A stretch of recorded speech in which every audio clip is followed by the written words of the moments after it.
Are you ready to learn some real life advanced English phrases? Not just the boring phrases that you'll get out of a textbook. Those phrases aren't really going to help you, especially if you're an advanced English speaker and you're speaking with native English speakers like myself. These are the real phrases that I actually hear when I'm speaking with my friends, my family, when I'm listening to podcasts, when I'm listening to movies, when I'm watching a television show. I write them down and I make sure to teach them to you so that you can understand them and use them in your everyday English. By the end of this lesson, you'll be able to use all of these phrases very confidently. If you want more about the phrases in this lesson, make sure to visit EnglishWithKayla.com. Now let's get started with the lesson. This first phrase, it adds excitement to your everyday English. You'll hear this phrase in television shows and in movies because it's kind of dramatic. It adds excitement again, but you can actually use it in your everyday life as well. The phrase is "it's go time." This phrase means it's time to start something. But we use this when it's something serious or something we've been planning for a long time. For instance, maybe if you are in a theater production, you're about to put on a play or a musical and it's time to begin, you say it's go time. This means get excited, it's time to go. Or if you are preparing for a presentation, you say, okay, it's go time in 5 minutes. Just is a fun way to say it's time to begin. All right, it's go time. It's go time. This next phrase, I didn't used to use it so much, but I've been hearing it a lot on podcasts and on television. And my husband said he uses it a lot at work as well. The phrase is to read the tea leaves. So when you say read the tea leaves, it means you need to try to predict what's going to happen based on small amounts of evidence or just small little signs that you see. So you'll hear this phrase especially in finance. When people are saying, you should think about investing in this stock or this company, it's because of some small signs that's going to be successful. So they're telling you, kind of read between the lines. It's not super obvious if you're saying read the tea leaves, but it just means that, you need to try to predict the future based on the small amount of evidence that you have. I didn't know you read tea leaves. Oh, yeah, I've done it for years. Phrase to read the tea leaves, think of it kind of as predict the future, but it's more of a metaphor and it's a really great idiom to use if you want to just sound natural and have something, more creative to say than just try to predict the future or predict what's going to happen. Reading tea leaves is not. This next English vocabulary word, it's so useful. I definitely think you should add it to your vocabulary and your everyday English. So if you say that a reaction was lukewarm, it means it's neither bad, but it's not good either. They're not very excited. For example, in my own life, I'm at home, I'm with my kids all the time, and I'm always in charge of making dinner. This is such a tough task, honestly, especially with young, picky children that don't want to eat just anything. They like kind of the same things over and over again. So sometimes if I make something new, the reaction is kind of lukewarm. They're definitely not excited about it, but they'll, oh, thanks, Mom, okay. But if I make pizza or we order pizza, the reaction is definitely not lukewarm. They're very excited. They're very happy. So lukewarm is neither happy, neither disappointed. Just, okay. It's lukewarm at best. A lot of times in the workplace, if you describe your client or your boss as having a lukewarm reaction, it's probably not positive. It's, you're expecting them to be happy about something or to accept it, but they weren't very happy. So it's kind of in the middle, but it leans more towards a negative reaction if you say someone was lukewarm. Speaking of the workplace and making deals, the next phrase is super useful. The phrase is to lock up a deal, or you can lock up other things as well. So if you are in sales or you're just working in a workplace that makes deals, you can say that we locked up the deal. That means everything's finalized, or maybe it's just about to be finalized. It's pretty secure. Now, if you say we haven't quite locked up the deal yet, that means whoever you're trying to negotiate with has not said yes for sure yet. You're kind of waiting. The way I use this phrase is oftentimes I sell my old things on Facebook Marketplace because why not? If it's just sitting in my house and I'm not using it, I might as well make some money. So I will negotiate with people, they'll try to ask for a lower price and I'll say, no, like how about this much? I usually try to give them a good deal because it's just my old stuff. And finally, when we agree, I say, okay, I locked up the deal, come and pick it up, or whatever it is. So it just means, everything's kind of finalized. Everyone agrees if you lock up a deal. You can also say, we locked up the price. That means the price is final. We're not adjusting it anymore. Downstairs, locked up, done deal. This next idiom, I think it's pretty universal. I think a lot of languages use this, but the phrase is a bird in the hand. So it comes from the proverb, common saying that a bird in the hand is better than two in the bush. This just means that something that you have is guaranteed rather than trying to go out and get more.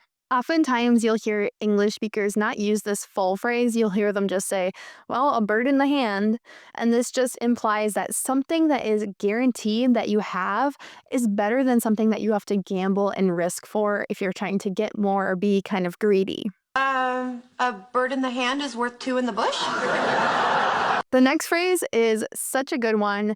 If you say to someone, that's a good problem to have, it means that even though they have a problem, it indicates that they're actually successful. So you're kind of saying, like, don't worry, even though this is a problem, it's a good one. And this implies, like, for instance, if your friend is running a business and they're selling something, let's say they're selling t-shirts, and they're selling a ton of t-shirts, and finally they start to run out of t-shirts, and they say, we are running out of t-shirts, like, I don't know what I'm going to do. You could say, well, that's a good problem to have. That means you're making a lot of money and you can solve that problem. It's a good one to have. Still, it's a good problem to have, right? You might know someone that is very smart, they're very qualified, and when they're looking for jobs, they get multiple job offers and they just say, oh, I'm so stressed out, I can't decide which job I want to take. You could say to them, well, that's a really good problem to have. It's kind of sarcastic too, because you're saying, like, it's not really a problem because it's a really good thing. It indicates that you're being successful. If you are in an intense situation, you might hear this next phrase. If you are trying to weed things or people out, it means you're trying to get rid of things that aren't effective, they're not correct, or people that are not cut out for whatever you're trying to get done. Let me give you some examples and you'll understand this phrase very easily. So in college, a lot of people go into college and say, I want to be a doctor, like a medical doctor. And in the United States, this is very competitive to get into medical school and go on to be a doctor. You pay a lot of money. So there are a lot of people that say they want to be a doctor, but they're not actually going to be cut out to take all the classes required. They're very difficult. They require a lot of memorization and learning. So the first class you take in college that would kind of qualify you to then end up being a doctor is biology. It's pretty difficult, and if you don't get an A in it, you're probably not going to go to medical school. So it kind of weeds people out that are not qualified to be doctors eventually. So we say that they're weeding out people with this class because if you don't get an A, you're not going to be going to medical school. You're not going to be an effective doctor or student. To weed out those she felt were undesirable. A lot of businesses after the pandemic, they asked people to come back to the office, or they said, you cannot work for us anymore, because honestly, they were trying to weed people out. They needed to make some cuts in their amount of employees. Maybe they were cutting costs. And by saying you have to come to the office rather than work from home, it started to weed people out. It got the people who were not effective at the job out of the job, or people who just didn't desire to work at the company. They didn't desire it enough to actually do the work and go to the office. So this is an interesting phrase, to weed things or people out. So when you use this phrase to weed things out, you can imagine that you're actually gardening and you're trying to get the things that are unnecessary out of your garden, the weeds. You don't want those in there because they will eventually, hurt your garden. Your garden will not be as productive. So this phrase, it's like a metaphor, and it's used very, very commonly in everyday English. I hope that maybe you've heard of this next phrase because it is so common to use, but it's kind of a funky English word. The word is divvy. So to divvy something up. This is a really informal way to say we're going to split up something, or we're going to share responsibility or cost of something.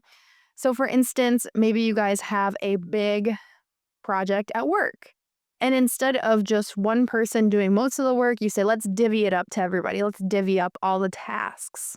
This means let's divide them equally. Or let's divvy up the cost of dinner. This means everybody's going to divide the bill. Divvy, divide. You might be getting it now. This is a fun word to say, and it's a really common English phrase, to divvy something up. You can just start divvying up the jewelry. In English, oftentimes we use our plate to mean the amount of responsibilities or jobs we have going on.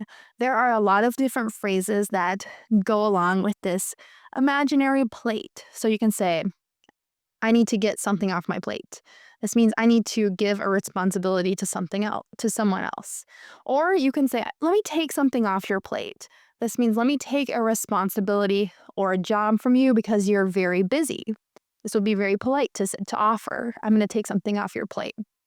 Or if you want to just comment on the amount of responsibilities and jobs that someone has, maybe they're going to school, maybe they have kids, maybe they are working 2 jobs, or they're just very, very busy. You could say you have a lot on your plate right now. This means you have a lot of responsibility and you're just very busy in general. I just need to get some things off my plate. Oftentimes when I have tasks or jobs that I have to do and I finally get them done, it feels nice to get something off my plate. This just means it's nice to check something off my to-do list or a task that was, kind of work intensive for myself. This next phrase is one that I commonly use for advice to myself, to my friends, to my family, and even to you, my student. So the phrase is, how do you eat an elephant? Have you heard this? Have you heard this African proverb? Again, it's just a common saying. It's pretty universal. I love to say this to people when they feel overwhelmed, or I say it to myself all the time. Just because you have something that seems impossible, or it seems like it's going to take a long time to do. Let's say your dream is to write a book and you say, I'll just never have time to write a book. I'll never be able to do it. I might say to you, well, how do you eat an elephant? How do you eat an elephant? One bite at a time. Sometimes we just say the beginning of this phrase, how do you eat an elephant? Because it's implied that the person might already know the answer. So how do you eat an elephant one bite at a time? How do you write a book 1 page at a time or 1 day at a time? You don't have to write it all at the same time. You should break it up into smaller tasks. And this is definitely a good advice to someone, just saying, don't give up. Even if you're just accomplishing little by little, you don't have to do all at one time. Do you have a rainy day fund? A rainy day fund is what we call money that somebody saves for unexpected problems. So instead of just saving an emergency fund, they call it their rainy day fund. It's really the same thing. It just means that every time you get paid or make money, you set aside a little bit, not for a vacation, not for anything fun, just in case, you have a car problem or something breaks in your house or a medical expense. We call that a rainy day fund for something that happens that's unexpected, that's bad or a problem. Gotcha, but how's our emergency rainy day fund? So when we think of this phrase, a rainy day fund, think about bad weather, meaning bad problems that you need to spend money on. And hopefully you do have an emergency fund or a rainy day fund, as we like to call it, because it's so important. You never know what's going to happen, when you'll need to have money. This next phrase is definitely very important in English. The phrase is calling something a slippery slope. We use this idiom to talk about something small that could end up having really big consequences down the road. So let's go over a few examples. It's really important to understand this idiom. If you're a parent, you know that giving your kid something fun, like let's say candy, like I gave my kid a piece of candy one time, it kind of gets to be a slippery slope because then every day they think they can have candy before dinner. And really, it's supposed to be a treat. It's supposed to be maybe even a dessert. So it's a slippery slope to do it one time because it can lead to more times and just not eating as healthy. That shit's a slippery slope. Another example that's very common here in the United States is using your credit card to pay for something that you can't afford because it's a slippery slope. Eventually, you'll accumulate a lot of debt if you start feeling comfortable. Oh, I'll pay for it later. I'll worry about it later.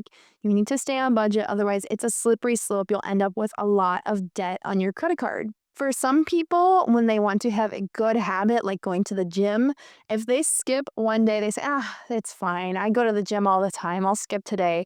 It kind of gets to be a slippery slope because they feel like the same the next day. And then eventually they're like, well, I keep skipping. So what's the point? It's a slippery slope that having a bad habit can lead to it, being permanent.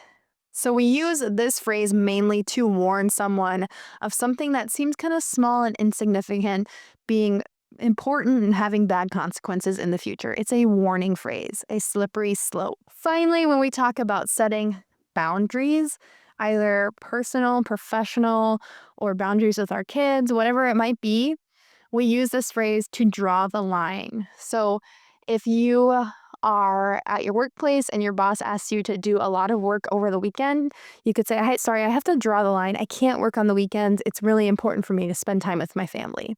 I ain't drawing no line. Maybe someone's charging you a lot of money for something, and finally you say, I'm sorry, I have to draw the line. I can't spend any more money on this. A lot of times this just means like, this is my permanent boundary. I'm not going to cross this line. Congratulations, you have learned 14 new English phrases that I promise you'll start noticing in your everyday conversations right away. If you want to dive a little further into this English lesson with some PDFs, some quizzes, some extra work, and you want access to all my lessons ad-free, make sure to sign up for my monthly membership at englishwithkayla.com. You'll also have access to my community of English speakers there and access to ask myself more about every lesson. Thank you so much for taking the time to learn with me. I know that you want to learn more, and if you're in the mood, make sure to check out the next lesson. I'll see you guys. Goodbye.